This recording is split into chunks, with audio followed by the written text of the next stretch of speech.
जय गुरुदेव। अनंत कोटि ब्रह्मांड नायक सदगुरुदेव के चरणों में कोटि कोटि प्रणाम वंदन। हर हर महादेव सभी को। और मैंने 15-20 दिन हो गए आप सब लोगों से बात हुए और आप लोगों के पास कुछ जो भी ज्ञान गुरु ने मुझे प्रदान किया वो पहुंचाने में विलम्ब तो 15-20 दिन का हो चुका है, क्योंकि सभी को साधनाएं बताई हुई थी माता की, और आपको पता है कुछ समय मुझे भी चाहिए अपने लिए। और गुरु भाई जी भी इस दौरान कुछ समय व्यस्त थे नवरात्रा में, उन्होंने भी कुल देवी की साधना की थी। तो फिर 2 दिन पहले अनुभव सुने थे मैंने, कुछ समय थोड़ा ही था उस वक्त, और उस अनुभव में उनके पास जितने भी नंबर थे उनमें से 70% लोगों को, मतलब आप देखिए कि उनमें से 70% लोगों अनुभव तो सभी को हुए थे, लेकिन 70% लोग ऐसे हैं जिनको कुछ न कुछ दर्शन हुए थे।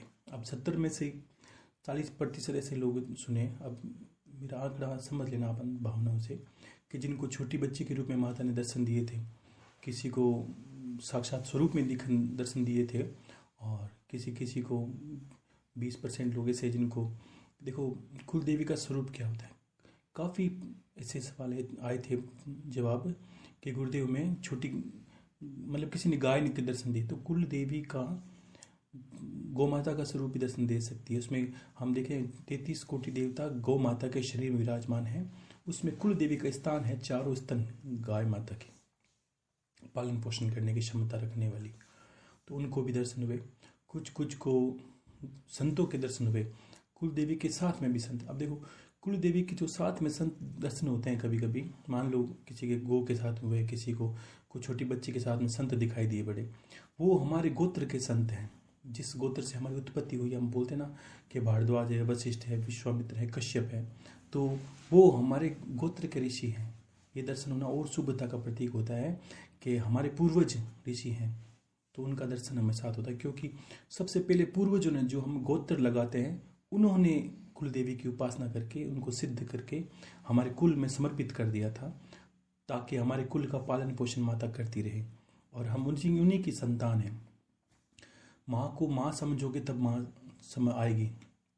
और कुछ लोग ऐसे हैं जिनको सिर्फ ऊर्जाओं का अनुभव हुआ था। मान लीजिए किसी के आसन में ऐसे एनर्जी सी महसूस होने लगी थी, किसको अपने शरीर के अंदर वाइब्रेशन या ऐसे ही स्पंदन महसूस होने लगा था, तो वो भी मैंने सुने काफ़ी लोगों के। तो देखो कभी कभी क्या होता है कि हम प्रारंभिक अवस्थाओं से गुजरते हैं। मैंने बहुत पहले बोला था कि देखो सबको एक जैसा नहीं, सबको अनुभव अलग अलग होते हैं। इसका कारण क्या है कि हम किस धरातल के साधक हैं, हमारी ऊर्जा का क्षेत्र कहाँ तक पहुँचा है। अब थोड़ा मैं जो मंत्र दिया है उसका वर्णन करता हूँ कि आपको समझना होगा कि मंत्रों के साथ होता क्या है और किस तरह मंत्र हमें सिद्ध और हमें अनुभव शक्ति हमारी बढ़ती है। कुल देवी का मंत्र था ओम एम रीम श्रीम क्लीम। तो ये 4 बीज यंत्र लगते हैं।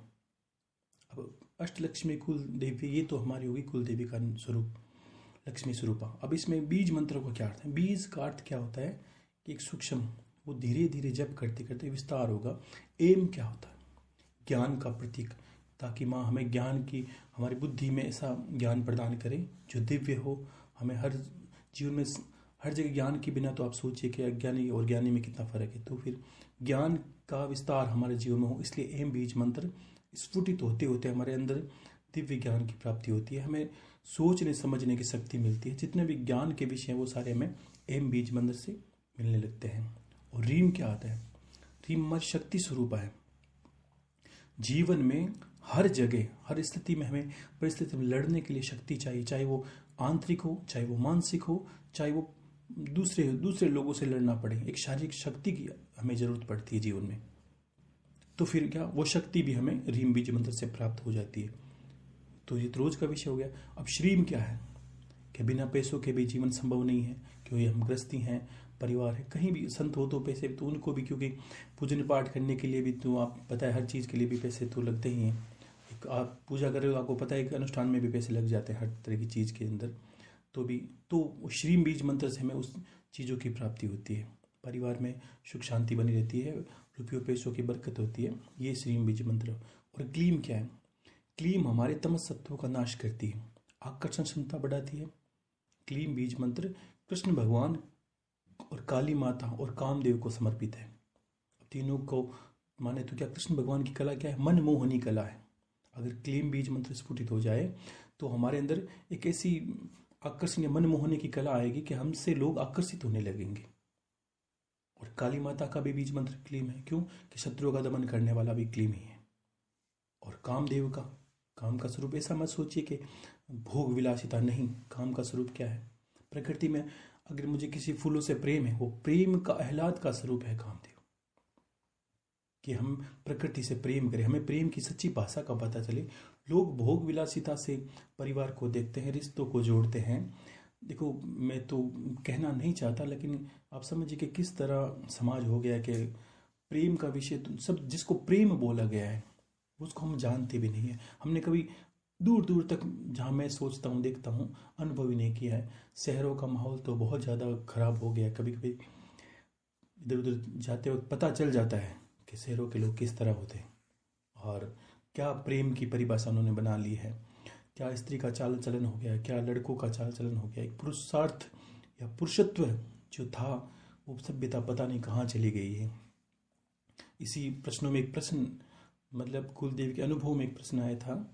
एक किसी माता ने प्रश्न रखा था, वो मैंने गुरु भाई जी ने मुझे सुनाया था कि गुरुदेव, एक सनातन धर्म की जो हानि हो रही है, मुझसे ये देखा नहीं जा रहा है, मन करता है लोग हिंदुओं के पीछे पड़े हैं। तो ऐसा कुछ करके माता वो बहुत, मतलब ऐसे धर्म को लेकर बहुत एक्साइटेड थी, उत्तेजित भी थी, और अच्छा था उनके मंदिर भाव धर्म के प्रति। देखो, बिल्कुल सत्य है कि धर्म के प्रति तो इंसान को खड़ा ही होना चाहिए, लेकिन किसी चीज़ को खड़ा होने से पहले उसके प्रारूप को समझना पड़ता है कि धर्म है क्या। एक बात बोलिए, आपने धर्म को समझा है, धर्म का अर्थ क्या है? मुझे ये एक शब्दों में अगर सोचेंगे तो आपको लगेगा धर्म का अर्थ क्या है, कि भगवान का मंदिर बनाना एक धर्म है। ठीक है, सनातन धर्म एक धर्म है, ऐसा। तो आप तीनों कालों में जाएंगे, जो तीनों काल है उसमें कहीं ऐसा नहीं कहा गया है कि ये धर्म है वो अधर्म है, ये धर्म अधर्म, ऐसा कुछ नहीं। इसमें आप समझिए, हमने धर्म का प्रारूप बदल दिया है। सबसे बड़ा मनुष्य का धर्म है इंसानियत, जो परमात्मा ने निभाया है। जाति पाति सबसे परे रहकर, मैं मानता हूं जातियों के अनुसार भी इंसान को कर्म होते हैं, कर्म भी करने चाहिए, लेकिन आप अंतर में भावनाएं सोचिए थोड़ा सा कि धर्म का प्रारूप हमने बनाया कैसे है। हम भगवान राम से प्रेम करते हैं, और किसी, जो इंसान, मान लीजिए हम किसी जानते नहीं, अब देखो किसी दो के चक्कर में आप सबको बुरा नहीं कह सकते, तो आप किसी से नफरत करने लगोगे, ये तो फलान धर्म का है, ये इससे मैं नफरत करता हूँ। तो मुझे नहीं कहना, अंतर में महसूस करना है, क्या परमात्मा हमें इसे स्वीकार करेगा? एक 5-10 वो जो पिछले समय था उसमें मैंने अमृतवाणी में एक शिव के बारे में श्लोक बोला था कि हम शिव जी के भक्त हैं, हम शिव जी के दास, रखते हैं मन में सदा शिव का बना निवास। भले बुरे इस लोक में है जितने भी लोग, सब हैं तेरे ही प्रभु, हर ले सब का सुख। अपना धन देकर इन्हें भक्त बना लो नाथ, धन से मन संतुष्ट करे, बजे तुम्हें दिन रात। हमको क्या करना है? देखो, ये हानि क्यों हो रही है? मैं मानता हूँ सनातन धर्म की हानि हो रही है, हिंदुओं के पीछे दुनिया पड़ी है, कुनबा पड़ा है इनको नष्ट भ्रष्ट करने के लिए। लेकिन आप समझिए क्या है, अब हम हिंदू हैं, हिंदुओं का प्रारूप क्या होता है सनातन धर्म में? अब मैं नवरात्रा पे आता हूँ कि आपको लगेगा कि हिंदू धर्म में नवरात्रा का अर्थ क्या होता है? 4 नवरात्र साल में आते हैं। तो अब देखो अर्थ क्या होता है? अर्थ ये होता है कि इस दिनों में हमें शक्ति उपार्जन करना चाहिए, साधनाएं करनी चाहिए, तप करना चाहिए, पुरुषार्थ को बढ़ाना चाहिए। अब होता क्या है? ये है हमारा सनातन धर्म, जिसके पीछे रीढ़ की हड्डी ये है। जो ऋषियों में बल था, ज्ञान के बल, बुद्धि का बल, शक्ति का साक्षात स्वरूप, ऐसे धीर वीर पुरुष जन्म लेते थे। जो देवी का साक्षात करते थे। कुल देवी की उपासना किसने की थी? शिवाजी राव ने की थी, मराठा शिवाजी राव। तो क्या किया था? देखो शत्रुओं किस तरह नाश कर दिया। हम क्या करते हैं? बच्चों को सिखाते हैं, क्या सीखते हैं, क्या सिखाते हैं? गरबा एक बहुत बड़ा नृत्य चलता है, जाना किसी ने नहीं है ये है क्या, लेकिन सुन देखने का विषय है। दूर से देखिए, आपको लगेगा देवी के प्रारूप को कम, अश्लीलता को ज्यादा दर्शाया गया है। अश्लीलता की वजह से लोग इकट्ठे हो रहे हैं। क्यों? ये शक्ति उपार्जन का समय, ये सनातन धर्म को विकसित करता है। ये विकसित करता है क्या?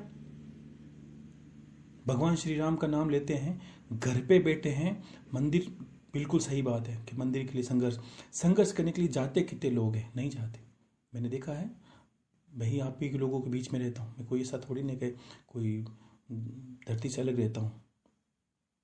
तो एक हल्ला होता है, उस हल्ले में सब लोग चले जाते हैं, बड़े बड़े साफे पहनते हैं, बड़े बड़े चश्मे लगाते हैं, फोटो अपलोड करते हैं, जो इंटरनेट का जो सोशल मीडिया जो भी बना हुआ है इसके अंदर अपने आप को दर्शाते हैं, ये जय श्री राम जय श्री राम। और वो उससे होता क्या है? उससे कुछ नहीं हुआ। इससे हमारी दुर्गति ये हुई कि हिंदू राष्ट्र में, भारतवर्ष में राम का मंदिर बनाने के लिए भी हमें लोगों से परमिशन की आवश्यकता है। किस धर्म को बचाने की बात कर रहे हो? इस धर्म, कभी धर्म के नाम पे निकले हो घर से? नहीं निकले।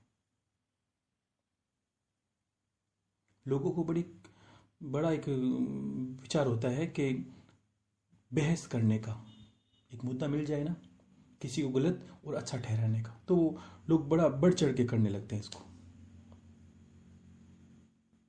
कभी निकलते हैं कि नहीं निकलते? हम लोगों की तरह, आप लोगों की तरह या दुनिया की तरह जो सनातनी जिस तरह के हैं उनकी तरह अगर सोचा गया था, सोचा होता तो देश आज़ाद भी नहीं होता। चंद तो देशभक्त थे लेकिन निकले थे, आपको निकलने की क्षमता नहीं। गुरुदेव, घर से जंजाल इतना बड़ा है कि घर को नहीं संभाल पा रहा हूं। हम क्या करते हैं? हमने गलत कहा कि ये माताएं, हमने गलती वहां की है कि हमने संतानों को शिक्षा नहीं दी। आज हम परेशान हो रहे हैं। हमने पति को पति नहीं जाना, इसलिए परेशान हो रहे हैं। हम स्त्री के चरित्र के अंदर ढले नहीं है, स्त्री के स्वरूप को नहीं समझे हैं। क्या देवी अधनंगी घूमती है कि नहीं घूमती? भगवान राम की बातें करते हो, कभी तो उनको चरित्र को भी देखो। आप पहले पढ़ो, आप शुरू से। अधर्मियों के खिलाफ थे वो, जाति पाति के नहीं, समाज के नहीं। भील महिला के झूठे बोर भी उन्होंने खा लिए, प्रेम के बस होके। कैसा सनातन धर्म का प्रारूप है? सबको साथ लेके चलना, इंसानियत को समझना। शस्त्र जगह, जहां शस्त्र की जगह शस्त्र भी उठाना पड़ता है धर्म के लिए। लेकिन क्या होता है? कटाक्ष करना, नहीं करना। हमको बिल्कुल विकसित करना, विकसित माताएं कर सकती। मैंने हमेशा क्या बोला था कि परिवार की मुखिया और माताएं बहनें अगर घर में अच्छी शिक्षा दे तो ही अच्छा हो सकता है। शिक्षाएं क्या है? बढ़ावा क्या दिया गया? मैंने बोला ना, जो शक्ति उपार्जन का समय, जो सनातन धर्म को विकसित करने का समय है, उस समय हम अश्लीलता फैलाते हैं। जगह जगह गरबा, डांडिया, नृत्य चलते हैं। और कहने की जरूरत ही नहीं, आप सब लोग समझदार हो कि देखिए वहां जाके आपको पता चल जाएगा क्या हो रहा है। क्या लगे आपको सनातनी? वो एक जन्म ना जायते शूद्र संस्कार दूजे। जिस सनातन को आप मानते हो उसमें संस्कार होता है। कितने लोगों ने गुरु धारण किए हैं, कितनों को गुरु की बातें ठाए। कितने लोग जानते हैं कि गुरु के बारे में, गुरु की अहमियत। सनातन धर्म तो शुरू ही वहां से हुआ है। तो फिर हिंदू से पहले हम नीच हो गए। क्यों? कि हमने गुरु भी धारण नहीं किए, तो फिर तो भी हम नीच हैं।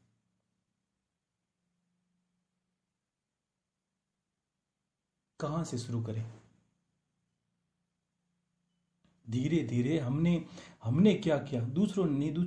हमेशा दूसरों को गलती ठहराने से पहले अपने आप पर देखना होता है कि हमने धर्म के लिए किया क्या है। तो मैं ऐसा नहीं कह रहा हूं कि हम सब लोग चले जाए धर्म के लिए, कुछ नहीं। अपने एक खुद सुधरेंगे तो समझ लीजिए समाज का कुछ तो भला होगा, ताकि मैं सुधरूं। दया, धर्म, करुणा, ममता, सौहार्द, ये भारत भाव हमारे अंदर नहीं है। यहाँ तो अड़ोस पड़ोस में जंग छिड़ी हुई है, देश की कौन सोचे।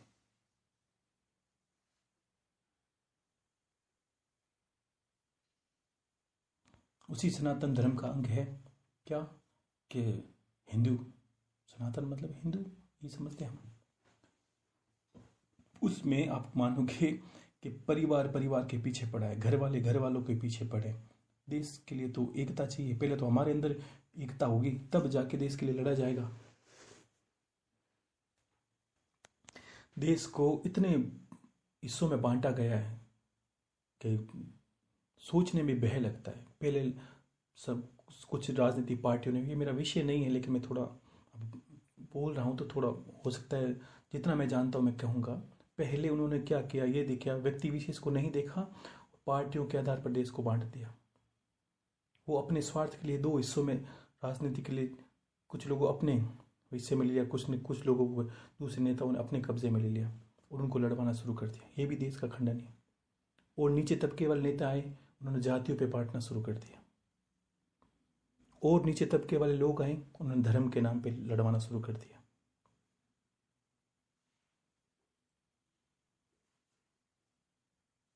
एक श्लोक मैंने सुना था, कहीं सुनते हैं कि राम किसी को नहीं मारता और नहीं हत्यारा राम, अपने आप मर जावसी प्राणी कर कर खोटे काम। हमें संस्कारों की जरूरत है, सत्य ये बात ये है। और एक बात मैं पहले भी कह देता हूँ, आप देखो जितनी मेरी सूक्ष्म बुद्धि है गुरु ने दी है उसके हिसाब से कहता हूँ कि सनातन धर्म को कुछ नहीं हो सकता, कुछ भी नहीं हो सकता। कुछ नहीं रहेगा तब भी ये रहेगा।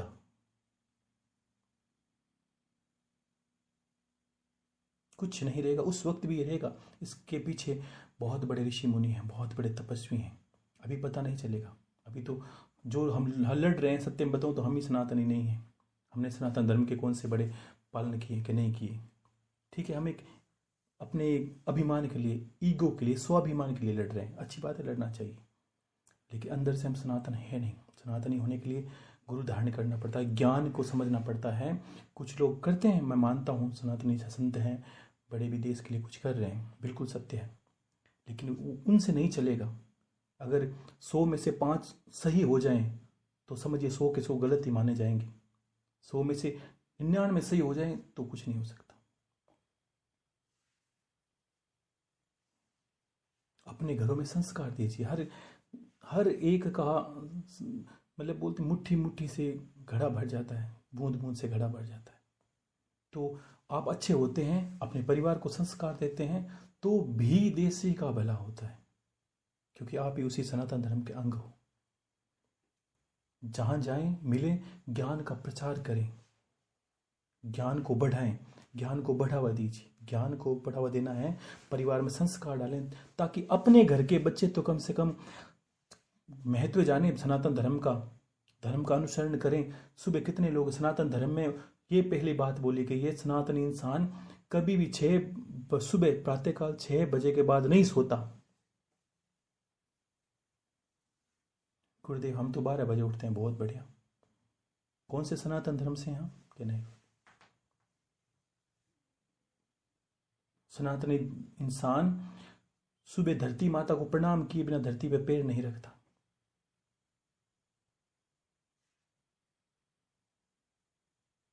सुबह कुल देवता, देवी देवता, अपने घर के देवताओं को दर्शन करने के अलावा सुबह वो आंख सबसे पहले उन्हीं को देखना चाहता है, आंखें खोलते हुए उनका स्मरण करना चाहता है।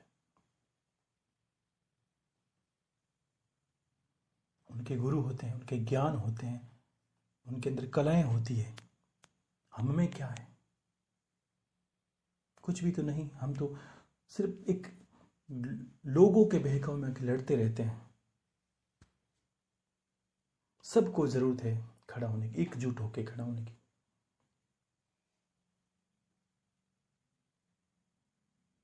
कोई ये सोचता है कि गुरुदेव हमारे एक बदलने से क्या देश बदल जाएगा? बिल्कुल बदल जाएगा।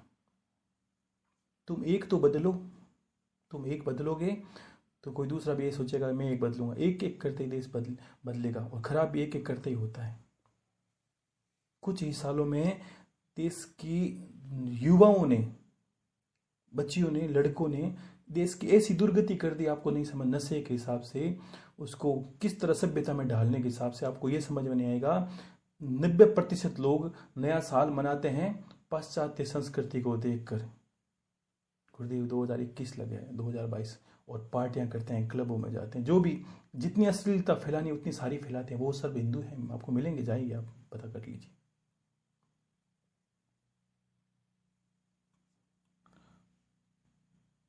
कितने लोग जानते हैं कि रामनवमी को नया वर्ष लगता है? बहुत कम। उस वक्त तो कोई आपको बोलेगा भी नहीं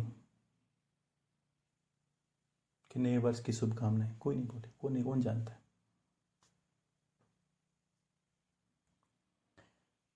तो ये बहुत बड़ा विषय, मैं इसमें नहीं उलझना चाहता कि ठीक है, थोड़ा बहुत मैं जानता हूँ, बस इतना कहता हूँ कि ठीक है, गुरु को सुन रहे हो, संतों को सुन रहे हो, तो फिर एक बात को हमेशा ध्यान रखिए कि आपको बस अपने आप को बदलना है, कल्याण के रास्ते पर जाना है।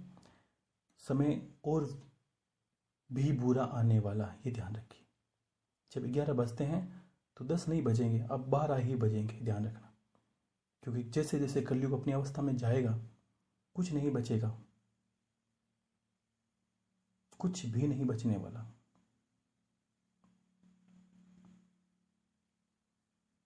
जब धर्म का अनुसरण करने वाले ही नहीं रहेंगे तो धर्म कहाँ रहेगा, मुझे बताइए।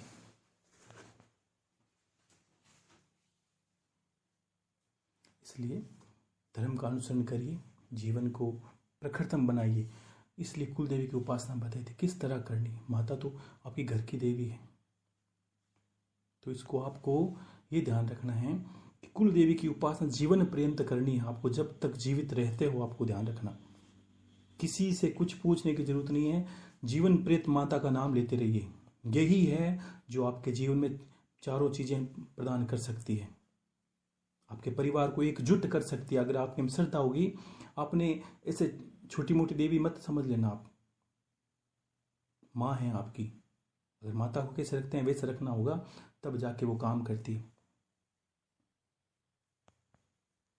इसी बातों में इतना उलझने की जरूरत नहीं। कुछ लोगों ने कहा गुरुदेव, मान लीजिए कुछ के प्रश्न ऐसे है, गुरुदेव मेरे पास साधना पहुंची नहीं, कोई किसी ने लेट किया, किसी ने कोई विडम्बना हो गई किसी के घर में। मान लो कोई एक दो ऐसे भी हैं जिसके घर के अंदर कोई देहांत वगैरह हो गया परिवार के अंदर, तो कोई बात नहीं। देखो, आज के बाद आपको गुरुमाला करने के साथ ही एक माला सुबह और एक माला संध्या को कुल देवी की माता की करनी है। मैंने गुरु भाई जी को बोला था, उन्होंने बता दिया होगा आपको, करनी ही है जब तक आपके शरीर में प्राण रहे। 1 साल के बाद, 4 महीने के बाद मुझे बात करना कि गुरुदेव अब ऐसा ऐसा चमत्कार हो रहे हैं।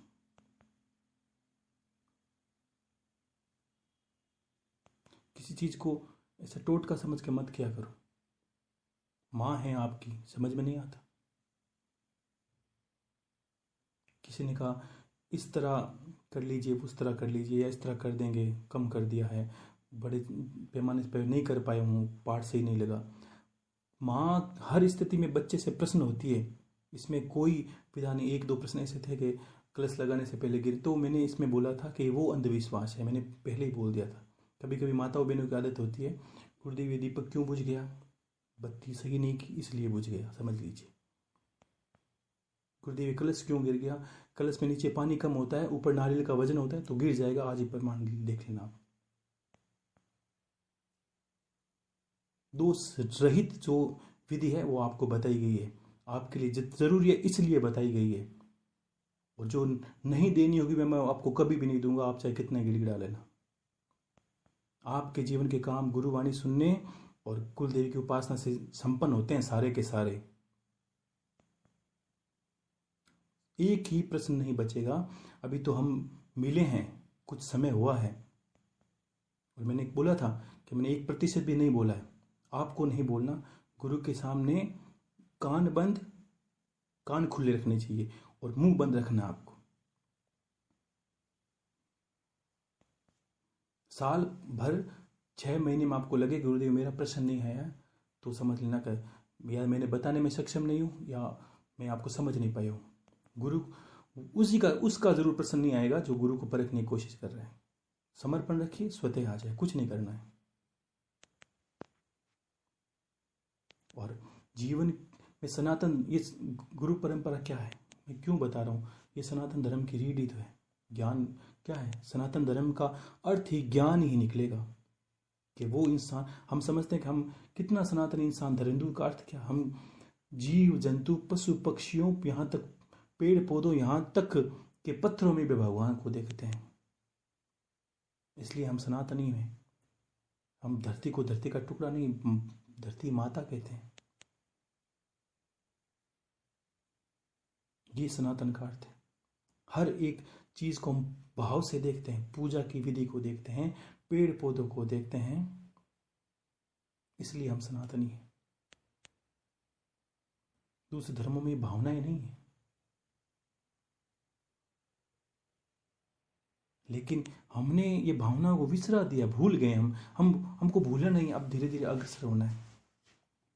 और आज बोलने का मेरा उद्देश्य इसलिए था कि अब देखिए क्या होता है कि इंसान जीवन में, अब आज का जीवन हो कैसा गया है कि खाना पीना और परिवार को सुरक्षित रखना यहाँ तक सीमित है। गुरुदेव मेरे इतना हो जाए बस, मुझे कुछ नहीं, फिर क्या कल्याण हो जाएगा आपका कि नहीं। जिसको परिवार समझा है वो कुछ ही सालों में, कुछ ही दिनों में, इस जन्मों में आपसे मिले हैं, और आपको पता है किसी को कहने की जरूरत नहीं, कोई साथ नहीं रहने वाला।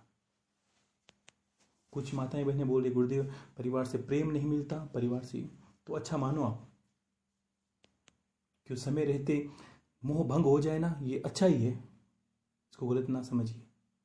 कि एक वो टीवी चलती, उसमें एक पहले एक एड आता था, ये फेविकोल का मजबूत जोड़ है, जितना जोड़ मजबूत होगा टूटने में आपको इतनी दिक्कत होगी, ध्यान रखना। तो आप हल्का फुल्का जोड़ ही रखिए, परिवार में गृहस्थ में निभाइए सारे रिश्ते, लेकिन अंतर्दृष्टि में सचेत रहिए कि बस कभी कुछ भी हो सकता है। अपना स्वार्थ, इस दुनिया में एक ही काम में अपना स्वार्थ देखना है, और वो है अपना मोक्ष और अपने कल्याण, अपनी गति को लेकर का जीवन पर्यंत यही पड़े रहोगे।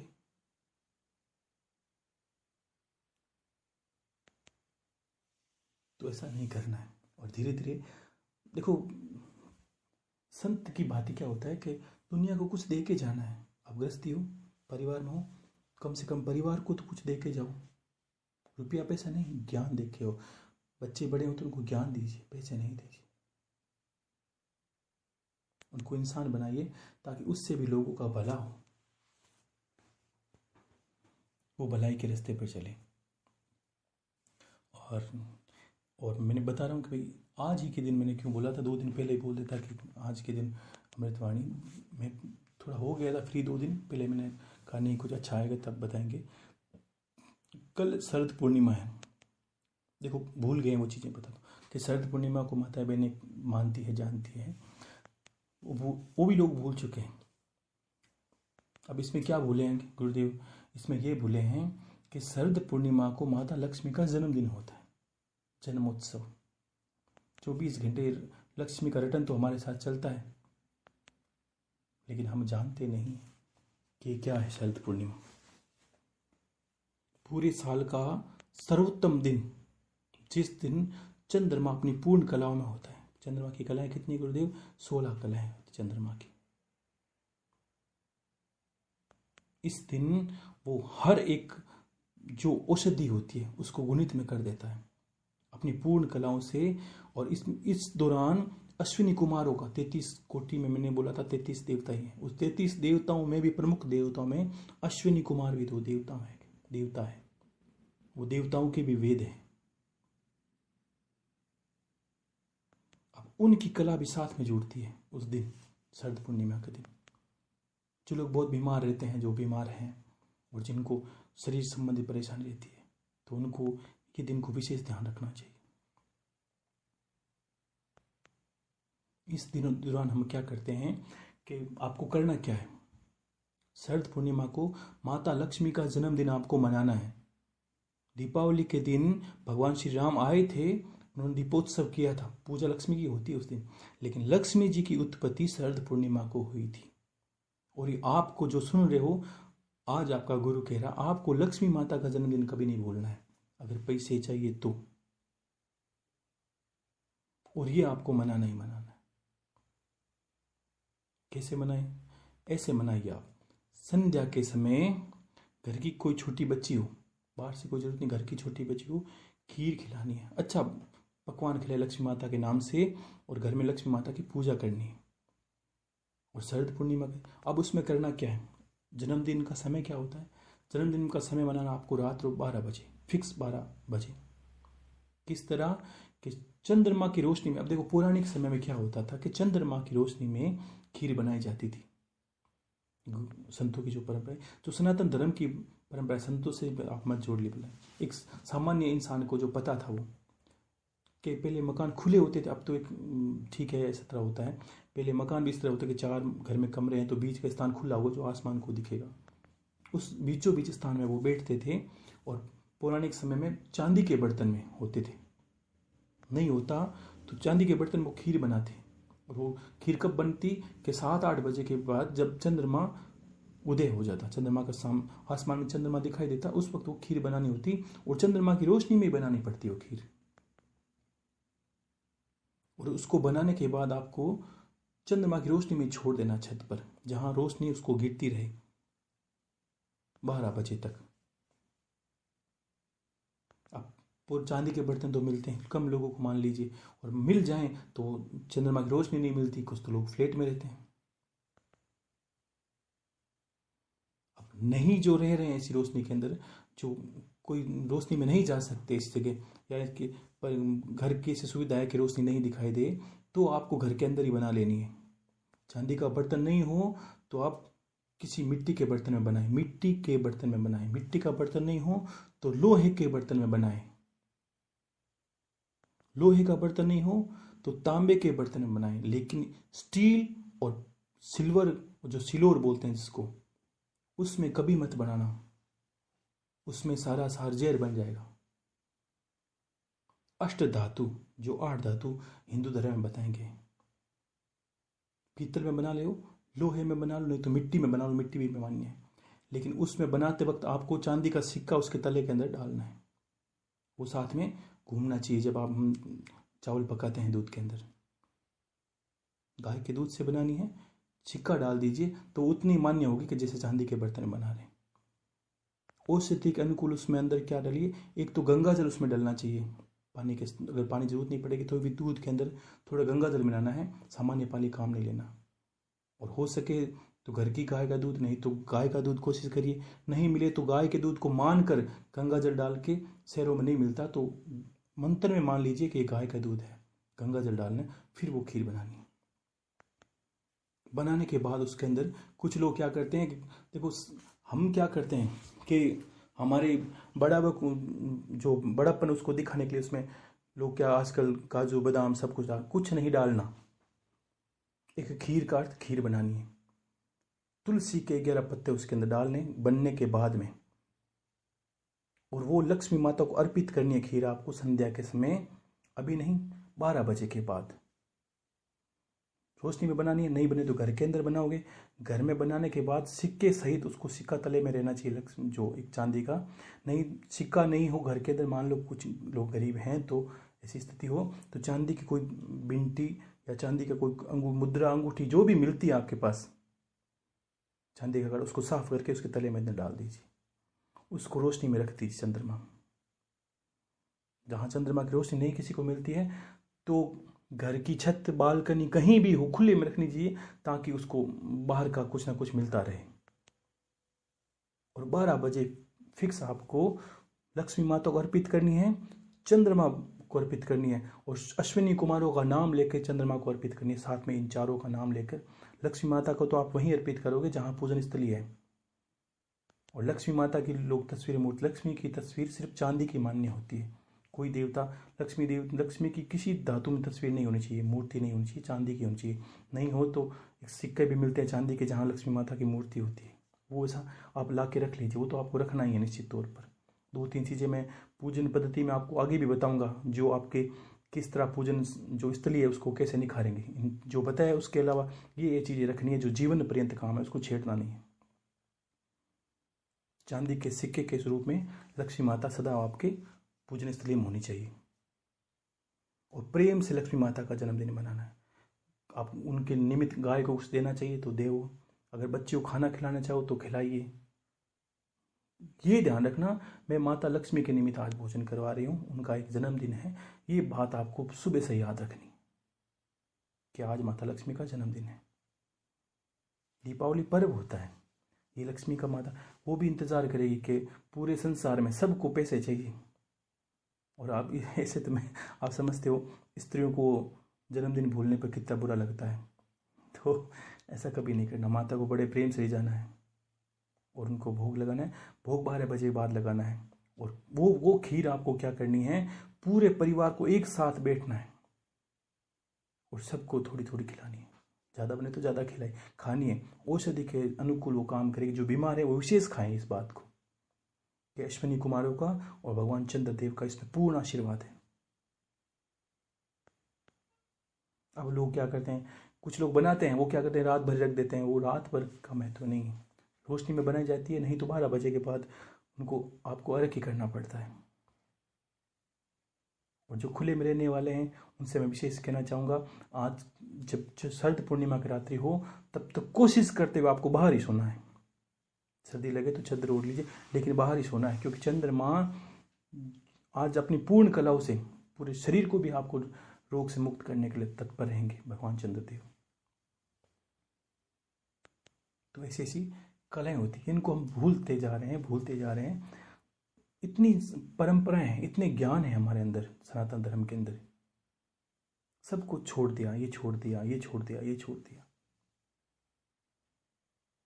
वैसी चीज़ों आपको छोड़ना नहीं है, और धीरे धीरे आपको धर्म को बढ़ावा देना है, अपने आप को ज्ञान के रास्ते पर ले जाना है, चीज़ों को जानना है। लोगों को देख देख के करना नहीं होता है। अपने अंतर मन को टटोलिए, अपने आप को टटोलिए कि मैं कहाँ पर हूँ, गुरु से मुझे कितना ज्ञान मिला, क्या मैं जानने लगा हूँ। कुछ लोगों ने कुलदेवी की उपासना में मान लो छोटी मोटी गलतियाँ कर दी, तो मैंने क्या कहा, आपकी माँ है, कोई दोष नहीं लगेगा, आपका गुरु बैठा, चिंता मत करिए। कम से कम 4 नवरात्र ऐसे आएंगे कि आप खुद ही देख लेना, चौथे नवरात्र निकलेंगे साल के, परिवर्तन तो आएंगे निश्चित तौर पर, महीने भर में आने लगेंगे सबके अंदर। माता को रोज एक एक माला सुबह शाम करनी है, माता को भोग लगाए बिना घर पे खाना नहीं खाना है। जैसा भी बने माँ को लगाए कि माँ हमको, तुम्हें पता है कि आज जो बना है वह तेरे लिए हाजिर है, तो घर की माँ है। दूसरे के लिए तो 56 भोग चलेंगे, लेकिन घर के लोग तो जो सामान्य जो सब्जी रोटी बनती है वही खाएंगे। तो हमारे जो मिला है वो तेरे लिए तैयार है। और जो पैसे कमाने वाले हैं, काम करने वाले हैं, घर से माँ का नाम लेने लिए बिना घर से कभी ना निकले। हे माँ, आज मैं ये काम कर रहा हूँ, मेरा काम सफल हो जाए, ये याद करके निकलना है घर से, छोटे से बच्चा लेकर बड़े से, ताकि माँ को पता रहे। आज घर पे माँ को बता के जाते हैं कि नहीं जाते, ये भाव रखना है कि माँ को बताए बिना मैं घर से नहीं निकलूँगा, गुरुदेव का नाम लिए बिना मैं घर से नहीं निकलूँगा। तो धीरे धीरे हर चीज़ पकते वक्त समय लगता है। एक अवस्था ऐसी आएगी, आप ना चाहते हुए घर से पैर बाहर निकलोगे तो उससे पहले नाम आ जाएगा, हे माँ मैं निकल रहा हूँ, हे गुरुदेव मैं जा रहा हूँ, काम करूँ। तो ये जीवन में उतारने की कला है, ये जानने की कला है। और घर की पूजन स्थली को मैं आके बताऊंगा क्या, चिंता ना करिए, जीवन चमत्कार से भरा पड़ा है, कोई बड़ा नहीं है चमत्कार के। हम ये सोचते हैं कि क्या नहीं हुए, कुछ अभी तो कुछ किया ही नहीं है, अभी तो कुछ हुआ ही नहीं है। आप शांत रहिए, धीरज रखिए। और एक मैं फिर से निवेदन करता हूँ, कुछ माताएं बहनें, देखो प्रेम के वश भी रोना आ जाता है, और मैंने गुरु भाई जी को ऐसा बोला, जो रोने का विषय आप मुझे मत सुनाइए, उनको मना कर दिया था। फिर भी क्या होता है कि अब मुझे ये भी पता है कि गुरु के प्रति प्रीत हो, तो इस बात को मैं समझता हूँ, जानता हूँ कि आपकी पीड़ को जानता हूँ, आपके प्रेम को जानता हूँ कि इंसान दुखी की घड़ी में होता तो कोई गुरु परमात्मा या उसको अपना कोई याद आता है, मैं समझता हूँ इस बात को। लेकिन फिर भी मुझे थोड़ी तकलीफ होती है, इसलिए आप रोना मत, अंतर से बोल रहा हूँ। मुझे जब माता बहनें रोती है, कोई देखो पारिवारिक कलेश हो जाता है, परिवार में सब एक मति से चले, ये संभव नहीं है, मैं जानता हूँ। बहुत माताएं बहनें ऐसा भी प्रयास करती है सुनने के बाद कि गुरुदेव मैं परिवार को चाहती हूँ एक तरीके से चले, लेकिन चल नहीं पा रहा है। लेकिन कुल देवी माँ का यही कार्य है जो मैं बता रहा हूँ। 4-6 महीने साल भर में आपको लगेगा उसने सबको बांध दिया है, सबकी बुद्धि को बांध दिया है। बस उस माँ के आगे चैन टिका दीजिए। अब 41 दिन के दीपक की विधि वो चमत्कारिक है ही, एक बार नहीं तो 2 बार करिए, 3 बार करिए, हो जाएगा। लेकिन अब उसमें क्या है, मैंने कहा आपका इष्ट मजबूत होना चाहिए। अब आपकी इष्ट कौन है? माँ कुल देवी। उसके सामने आपको संकल्प नहीं, हे माँ तुझे ही करना पड़ेगा ये कार्य, क्योंकि तू तो मेरी घर की माँ है, तुझे ही पता है कि मेरे घर में क्या समस्या है, और आप करिए, निश्चित तौर पर वो काम होगा। लेकिन माँ के अंदर भक्ति होनी चाहिए। पूजन स्थली में कोई है नहीं, दीपक कर रहे हो क्योंकि कभी तो याद किया नहीं, कभी माना नहीं, कभी जाना नहीं, कभी माँ के लिए पहली बार आपको लगा होगा कि हे माँ आपकी बात पहली बार मैंने नवरात्र किए हैं आपके लिए, तेरे लिए रोटी छोड़ी है, तेरे लिए जैसा हो मैंने जप किया है, जैसे हो मैंने सेवा की है, तब उसको लगेगा हाँ मेरा बेटा है, मेरी बेटी है, मेरे लिए कुछ कर रही है, तो वो चली आएगी निश्चित तौर पर। इसमें कोई संशय वाली बात है ही नहीं। और आगे मैं कुछ और भी बताने वाला हूँ। जीवन में पर्यंत जो वो चीज़ें हैं जो जीवन में काम आएगी उसको साथ लेके चलना, एक चीज़ को मत छोड़ना।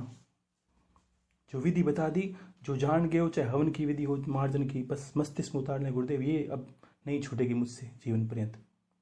और यही गुरु की कामना होती है, ये गुरु की भावना भी होती है कि जो सुनने वाले हैं, जो शिष्य हैं, समझने वाले हैं, जो गुरुदेव को मानते हैं, वो बस अलग ही दिखे दुनिया में ज्ञान की दृष्टि से। क्योंकि मेरे पास जो है गुरु का दिया है, आपके पास जो होगा वो भी गुरु का दिया होगा। अब संतों में भी एक माया चलती आ रही है कि काफ़ी संतों को सुनते हैं वो सीधा अपने बारे में बोल देते हैं। कभी ये भी मुझे बड़ा गलत लगता है कभी कि वो अपना बखान करना शुरू कर देते हैं, अपनी बातें बोलनी शुरू कर देते हैं। बहुत कम संत हैं जो अपने गुरु का नाम लेते नहीं, तो लेना चाहिए। क्योंकि यहाँ तो एक जगत गुरु की भीड़ लगी हुई है, कौन गुरु का नाम ले, किसको गुरु से पढ़े। और हमारे आपके बीच बहुत अच्छी कड़ी है कि वो है गुरुदेव की। आप गुरुदेव को जितना प्रेम करोगे मुझसे उतना ही ज़्यादा सुनोगे आप, जितना करोगे उतना ज़्यादा सुनोगे आप। क्योंकि मेरे पीछे जो ताकत खड़ी है वो यही है।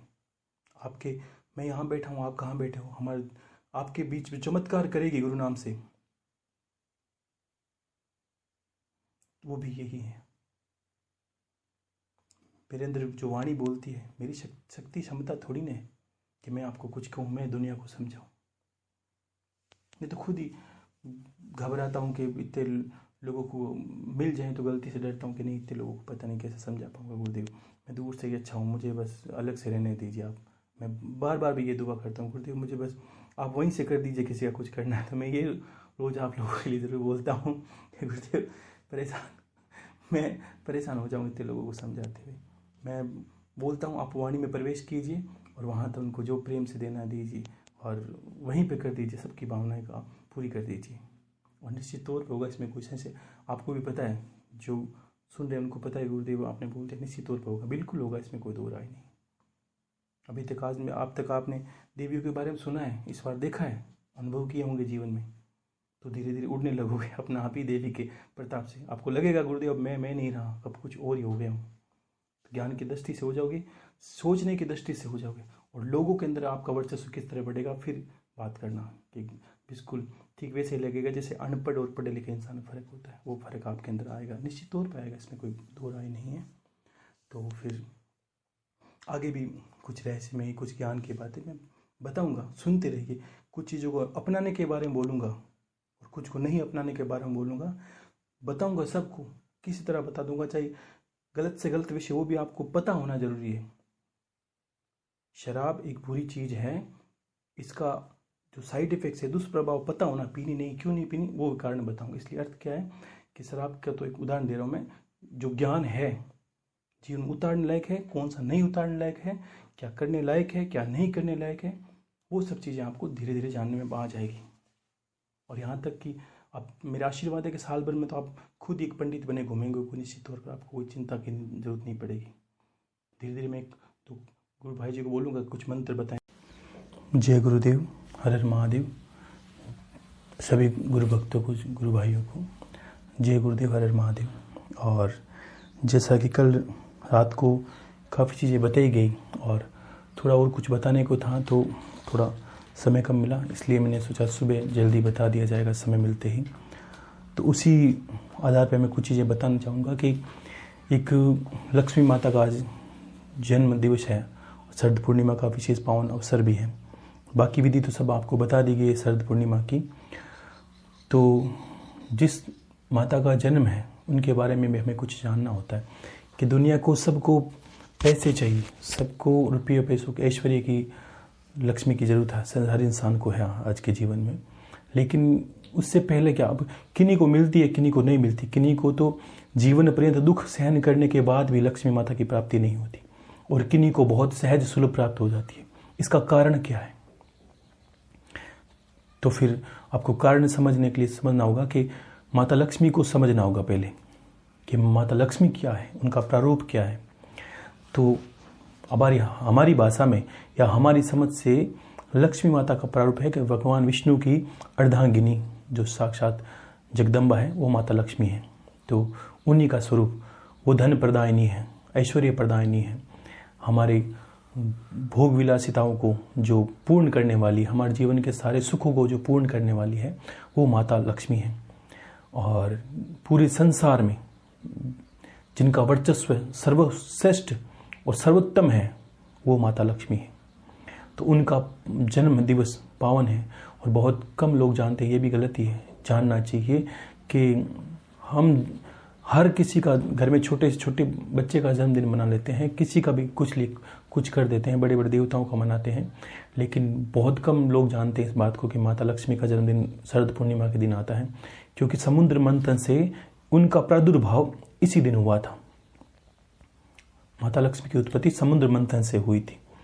तो मैं विस्तार से उस कथा को कहना चाहूँगा, तो समझ ली। इसमें आपको ये भी समझ में आएगा कि माता लक्ष्मी क्या है और उसका स्वरूप क्या है और किस तरह उनको प्राप्त किया जा सकता है, कि कैसे गुणों के वो आकर्षित होती है, कैसे गुण हमारे अंदर होने चाहिए।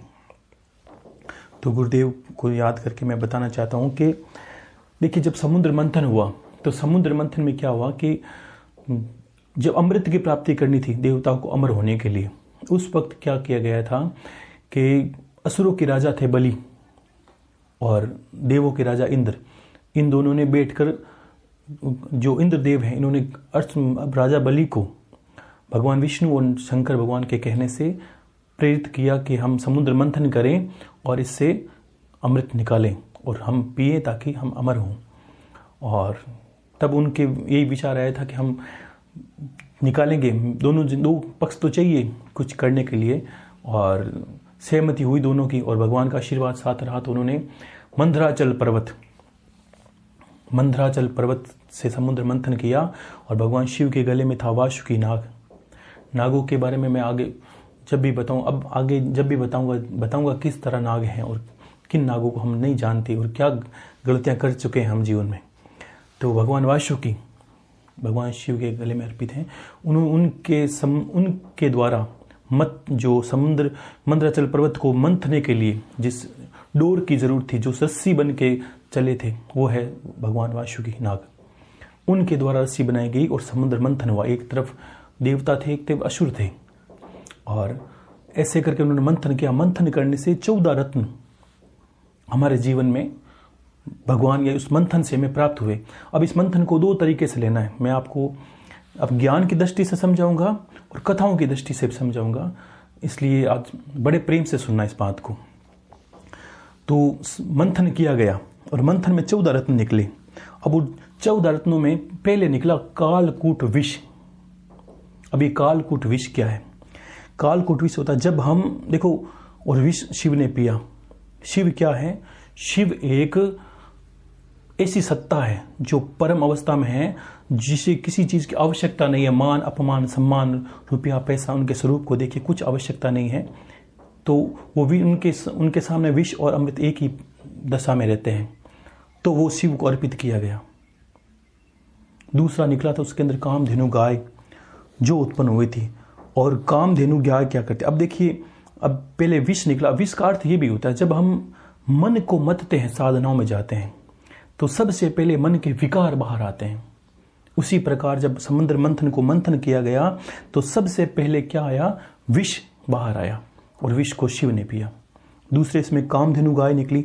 समुद्र मंथन करने से कामधेनु गाय निकली जिसके द्वारा घृत और दूध प्राप्त किया जा सकता है और वो अग्निहोत्र में काम आती है। लेकिन अब श्वेत, उस गाय का रंग था श्वेत।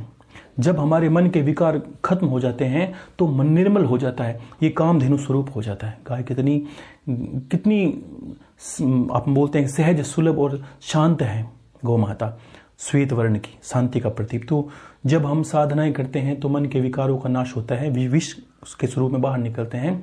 तो कामधेनु स्वरूपा दूसरा रत्न निकला। ये सोचिए कि जो मैं मंथन की बाहर की विधि बताऊं, आपको ये सोचना है कि हम जब मथते हैं शरीर को अंदर से ज्ञान की दृष्टि से, तो भी ये मंथन होता है। तो फिर गाय का रंग था श्वेत, ताकि श्वेत प्रतिरूप है निर्मलता, शांति का, मन शांत हो जाता है, और वो निकली। और तीसरा इसमें रत्न निकला था उच्चसर्वा घोड़ा। अब उच्चसर्वा घोड़ा क्या है? वो भी श्वेत रंग का। अब मन की गति रुकी, मन की गति का स्वरूप है उच्चसर्वा घोड़ा। वो राजा बलि ने प्राप्त किया, वो अलग विषय, किसने किसके हिस्से में क्या आया, लेकिन ये बता रहा हूँ इस तरह के रत्न निकले। और ये रत्नों को आप इस तरह भी समझिए कि मन की गति का निरोध होना उच्चसर्वा घोड़ा है, घोड़े का स्वरूप है। मन का निर्मल होना कामधेनु स्वरूप है। विष निकलना मन के विकारों का नाश होना है, उसमें निकला ऐरावत हाथी, चौथा रत्न।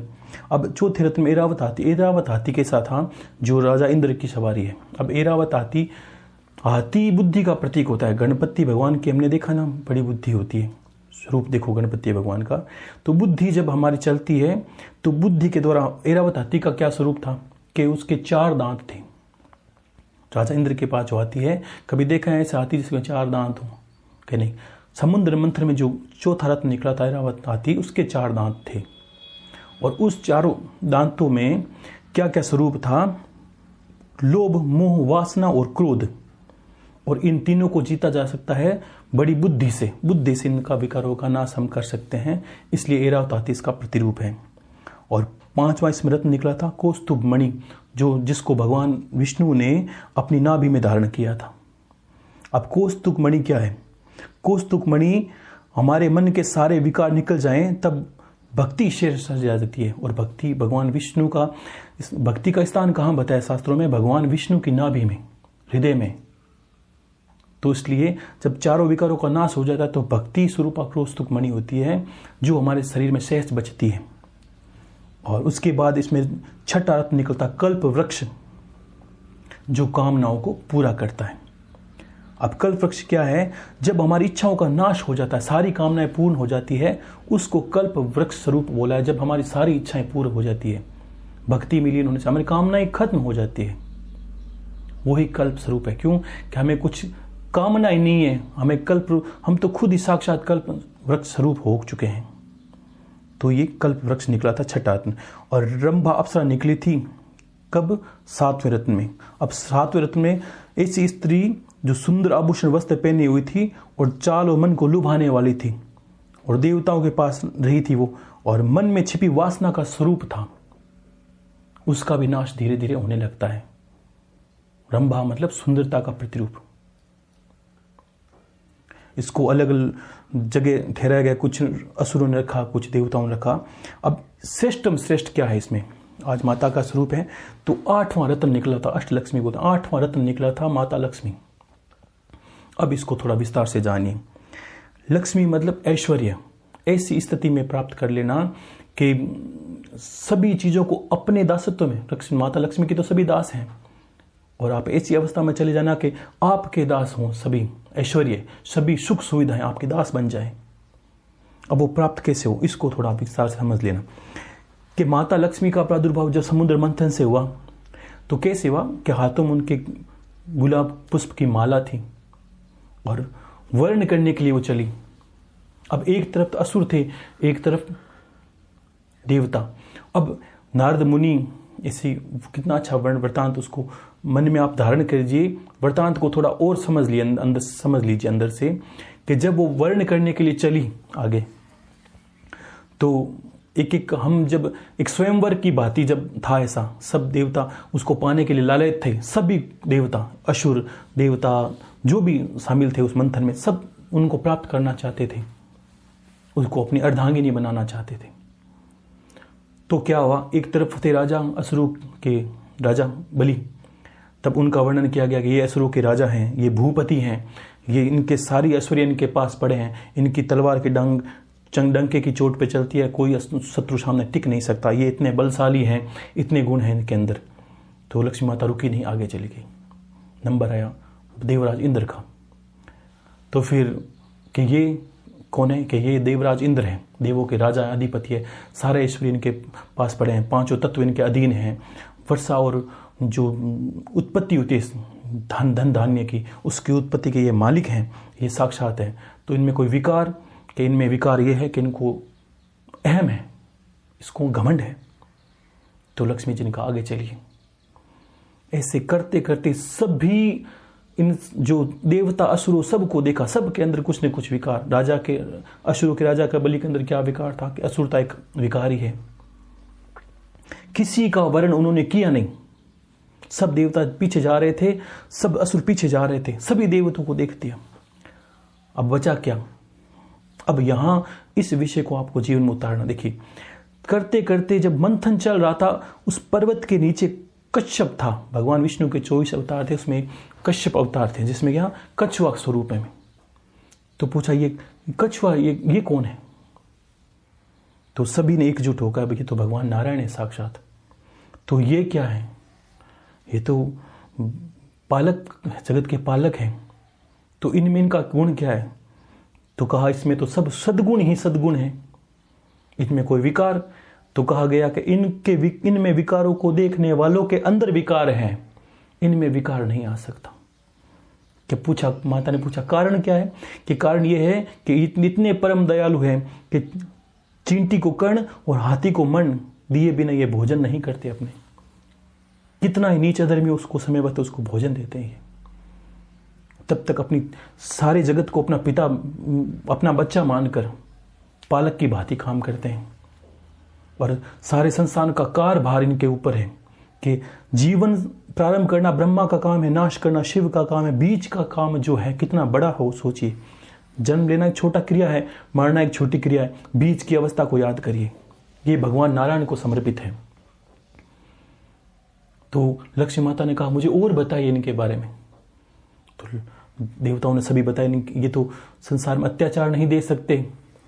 देखिए आप, जितने असुर हुए सबको मारने के लिए भगवान नारायण ही आए, हर पीड़ा का अंत करने के लिए वो आते हैं। दया उनसे ज्यादा कोई कर नहीं सकता, कृपा उनसे ज्यादा कोई कर नहीं सकता। कभी वो राम है, कभी वो कृष्ण है, कभी कुछ है, कभी कुछ है। तो लक्ष्मी माता सुनते सुनते मोहित हो गई उनके स्वरूप को, कश्यप स्वरूप पर ही। और कश्यप स्वरूप में उनके गले में माला का वर्ण करवा दिया कि मुझे तो बस पति रूप में यही चाहिए, न जाने इनका रूप कैसा हो मुझे पता नहीं, बस इनका रूप मेरे लिए यही है। जो संसार की सोचता है, जो परम दयालु है, परम कृपालु है, जिनके अंदर कोई विकार नहीं है, ना लोभ है ना लालच है, सबको एक दृष्टि से देखता है, सब पे दया करता है, अपना नहीं सोचता, लोगों का भी सोचता है, उस नारायण स्वरूप को मैं पसंद करती हूं। ये लक्ष्मी जी का कथन है। अब आपको लक्ष्मी माता की कमजोरी ढूंढना है। लक्ष्मी कहां जाती है? अब आपको इतनी कथा में समझ में आ गया। लक्ष्मी कहां जाती है? लक्ष्मी माता उस जगह जाती है जो अपना छोड़ के लोगों का सोचता है। लक्ष्मी माता उस जगह जाती है जो अपनी भूख को छोड़ के लोगों की भूख मिटाने के लिए जाता है, क्योंकि उनको नारायण के स्वभाव लक्षण पसंद है। जिनके अंदर नारायण के गुण होंगे वो उनके पास चली जाएगी। कोई साधु सन्यासी कितना बड़ा, उससे कोई फर्क नहीं पड़ता, कोई तेजस्वी कितना ही हो, कोई फर्क नहीं पड़ता, वो तो नारायण स्वरूप को पसंद करती है। जिसमें ऐसी कला है वो उसके पीछे पीछे चली आती है। जिसके अंदर थोड़ा सा भी विकार रहा, उन्मत्तता रही कि मैं देता हूं, मैं करता हूं, सब कुछ करने के बाद ही वो करते रहते हैं। और वो सोचते भी हैं कि मेरा जन्म तो कल्याण के लिए हो, लोगों के लिए हुआ है। आप लक्ष्मी माता की कमजोरी को ढूंढना है आपको कि लक्ष्मी माता कहां पसंद करती है, किसको पसंद करती है। आज भी वो हर स्वरूप में नारायण को देखती है कि हाँ इसके अंदर नारायण के गुण है। माता तो वही चाहेगी कि पिता के गुण किसके अंदर है, उसके पीछे पीछे चलेगी। इन गुणों को जीवन में उतारना है आपको। इनसे आप इच्छाओं की पूर्ति, देखो नारायण को खुद कोई इच्छा नहीं है, जगत की इच्छा है उनकी इच्छा है, जगत में परेशानी उनकी परेशानी है, जगत का सुख ही उनका सुख है। यही माता लक्ष्मी को पसंद है। अगर ऐसा आपके अंदर गुण आया कि नहीं माँ मुझे तो पैसे दे दीजिए, पड़ोस को मरने दीजिए, तो समझ लीजिए कि आपके अंदर राजा बलि के गुण हैं। तो आपको ऐसे विचार देखना है। अगर कुछ किया और सर आपका ऊंचा है तो आपको समझ लेना कि आपके अंदर राजा इंद्र का स्वभाव है। लक्ष्मी माता आगे जाएगी, ध्यान रखना। हो सकता है किसी तरह आपने चोरी डकैती या कोई कुछ ऐसे ही व्यापार होते हैं कि लूटपाट के पैसे इकट्ठे कर लिए, लेकिन वो चिरस्थायी नहीं रहेंगे, कुछ समय बाद वो चले जाएंगे। आप देखते रह जाओगे, आपके हाथों से लक्ष्मी माता ऐसे फिसलेगी जैसे मुट्ठी में रेत, सूखी रेत फिसल जाती है।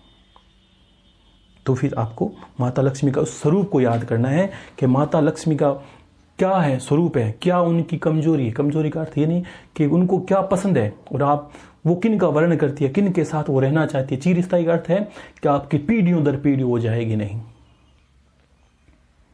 ये माता का स्वरूप है। और उसमें नवे रत्न में लिखी थी वारुणी देवी, और भगवान इंद्र की सहमति से दैत्यों ने अपने धारण कर लिया था।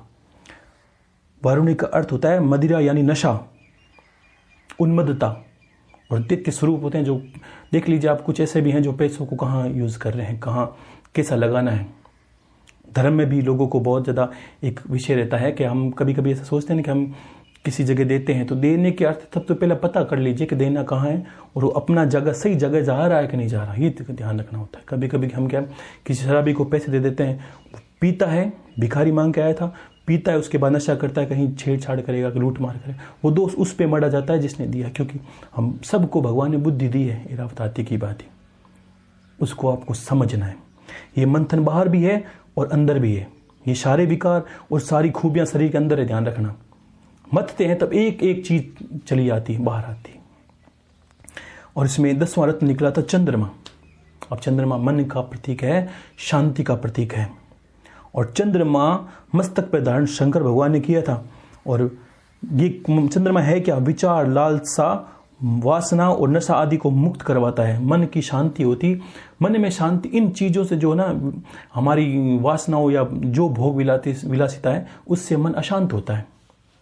शिव का मन शांत है, इसलिए मस्तक पे उन्होंने चंद्रमा धारण किया। जो शांत है वही शिव है। और उसके बाद उन्होंने जो रत्न निकला था 11वां, पारिजात वृक्ष, वो जिसको छूने मात्र से थकान मिटती। पारिजात का अर्थ क्या होता है? जो अजर अमर करने वाली औषधि। तो आप सोचिए कि योग की अवस्था में या ध्यान करने की अवस्था में या भक्ति की अवस्था में एक ऐसा समय आएगा, इतने विकारों का नाश होते आता है, स्वतः आप अमरत्व की ओर जाते हैं। अमरत्व का अर्थ क्या है? शरीर से भले ही छेद होते, आपके मरने के बाद भी गुरुदेव की बातें, आपको शरीर छोड़ने के बाद भी लोग आप संतों की बातें आपको याद रखेंगे। ये क्या, ये मंथन कहाँ चला? बाहर भी ध्यान रखना, अंदर भी है। तो कहा गुरुदेव ये तो फिर मंथन है, तो फिर वासुकी नाग कहा, ये भी वासुकी नाग तो आपको पता होना चाहिए। वासुकी कुंडली शक्ति जो नाग, उसमें नागिनी क्या है? वासुकी नागी। तो ये धीरे धीरे चीज़ें समझ में आने लगेगी, आप करते जाएंगे तब।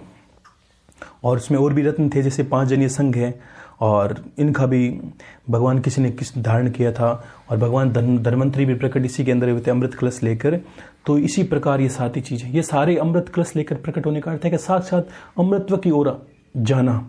और 5 जनीय शंख निकला, जिसकी ध्वनि मात्र इतनी शुभ होती है, जो अनहद नाद, जब हम ध्यान ज़्यादा करते हैं तो हमारे अंदर शंख की ध्वनि स्वतः ही प्रज्वलित होने लगती है कि हम एक सिद्धत्व की ओर आगे अग्रसर होते रहते हैं जीवन के अंदर। तो इसलिए ये बताने का उद्देश्य ये था कि माता लक्ष्मी का साक्षात पूरा मंथन ये है कि मंथन बाहर भी अंदर भी ध्यान रखना। ऋषियों ने कथाएं नहीं लिखते तो हमको कभी नहीं समझ में आता। मैंने कहा हर बात के अर्थ है। आप गीता को किस दृष्टि से देखते हो कि भगवान ने इतना ही बोला, अर्जुन सबको मार दे, तो बस इसी में सबका कल्याण है, तेरा भी कल्याण है। ये भी गीता है, सुन लीजिए। बहुत बड़ी होगी, लेकिन मैंने सूक्ष्म में बता दी कि इतना करने का ही बोला है भगवान कृष्ण ने। और जो योगी सन्यासी वो गीता को अलग दृष्टि से देखते हैं। तो फिर समझने की बुद्धि का फेर है। हमें क्या जल्दबाजी होती है, गुरु से ज्ञान लेने में तत्परता होती है, जल्दबाजी। कभी कभी जल्दबाजी हमें नुकसान पहुंचा देती है। कभी कभी हमें यह भी समझ में नहीं आता कि गुरु से हमें चाहिए क्या। लोभ के लालच में गुरु के पास जाते हैं और विचार करते हैं कि कुछ जल्दी से ऐसा घटित हो जाए ताकि गुरु की भांति मुझे भी लोग पूजने लगे। मेरी बातों का भी लोहा मानने लगे, ऐसे भी लोग हैं।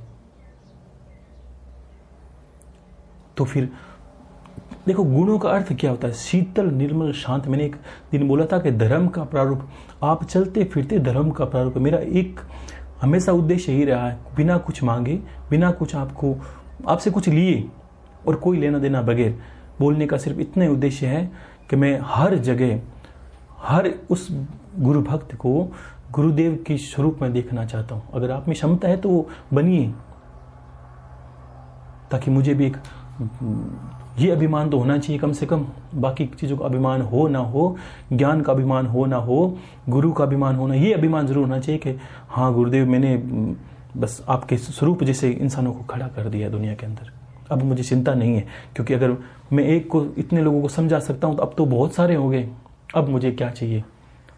आज मैं ऐसे ही प्रसन्न हूँ कि बहुत लोगों ने प्रश्न किए थे, माताओं ने प्रश्न किए थे और भी के आज करने वाले। तो सोचिए आज मैं अकेला नहीं हूँ। आज माता लक्ष्मी का जन्मदिन मनाने के लिए हम इतने साथ हैं, इतने खड़े हैं, कुछ ना कुछ तो करेंगे। तो वो मेरे हाथ ही हैं। एक तो मैं 2 हाथों से करता हूँ, आज मुझे लगता है मैं 100 हाथों, 1000 हाथों से करता हूँ, 10,000 हाथों से करता हूँ। जब आप करते हो तो मैं सोचता हूँ मैं अपने हाथों से कर रहा हूँ। दोष को आप छोड़ दीजिए कि जब आप गुरु के हाथ हैं तो आप में दोष हो ही नहीं सकता। आप में दोष देखने वालों में दोष है। आप क्रिया करिए, सारी क्रिया मान्य होगी। यह आशीर्वाद गुरुदेव का है आपके। गलतियां मुझे समर्पित कर दीजिए, अच्छा ही आप ले लीजिए। हे गुरुदेव, गलती हो गई, अब इसका दोष आप रखिए। हे गुरुदेव, अच्छा किया, ये पुण्य मेरे पास रहने दीजिए, मेरे आपके पास रह जाए। इसी के साथ मैंने ये कल बोलने वाला था, समय ज़्यादा हो गया था मेरी पूजा का, इसलिए मैं बोल नहीं पाया। तो फिर आप समझ गए होंगे कि माता लक्ष्मी का स्वरूप को समझने के लिए, देखो स्वरूप को समझना होता है। उनको कितना अच्छा लगेगा आज आप उनको प्रेम कर रहे हैं। किस प्रति प्रेम कर रहे हैं? माता नारायण साक्षात भगवान विष्णु की बात ही प्रेम करने लगे हैं। आपके अंदर वो नारायण तत्व उजागर होगा। शरीर के अंदर ही सब कुछ है, त्रिदेव भी शरीर के अंदर है। वो भी धीरे धीरे आपको पता चलने लगेगा। देखो गुरुदेव, आपने क्या मंथन कर दिया मेरे अंदर, अब तो क्या क्या निकल के आ रहा है। कुछ पता नहीं था, ये जान रहा हूँ, ये जान रहा हूँ। वही तो कला है, यही तो जानना है।